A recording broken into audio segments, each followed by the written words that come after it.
na Mkenya awapitie mambo vetting mingi. Saa hii pia sisi ni kama wale wengine. Wakazi wa kaunti ya Taita Taveta hatimaye wamepata fursa ya kupata chanjo kwa mifugo wao kwa bei nafuu kabla msimu wa mvua kuanza, kama njia ya kuwakinga dhidi ya magonjwa na pia kuongeza mapato ya mifugo wao. Hezron Kimari na mengi zaidi kutoka mjini Mwatate.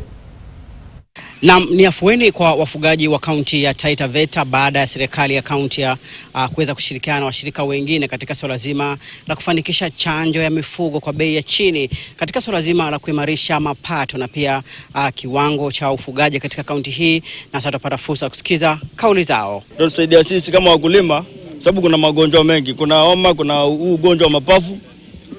Ndio sababu ya ng'ombe kukula vumbi nyingi wakati zinatembea na mbuzi, huwa zinaumia sana, alafu nakuta watu wengine hawajiwezi upande wa madawa. Sasa hii siku ya leo itakuwa ni raha kwa wale wakulima na wazee wetu wengine hawajiwezi kwa ajili ya nini? Kwa ajili ya ununuaji wa madawa. Itakuwa imesaidia sana. Tufanye hili jimbo letu kuwa disease free.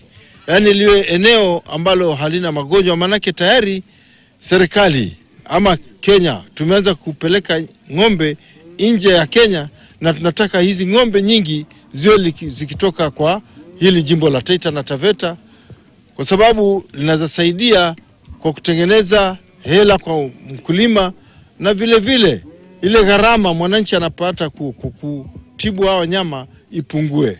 Value addition ya especially zile value chain zetu ambazo tumetaja, especially dairy, tuko na grain grams, tuko na poultry na pia tuko na banana.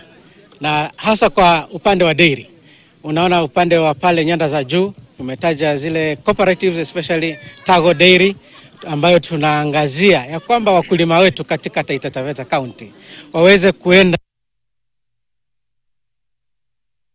Na wakazi wa Ebu Yangu eneo bunge la Emuhaya kwenye kaunti ya Vihiga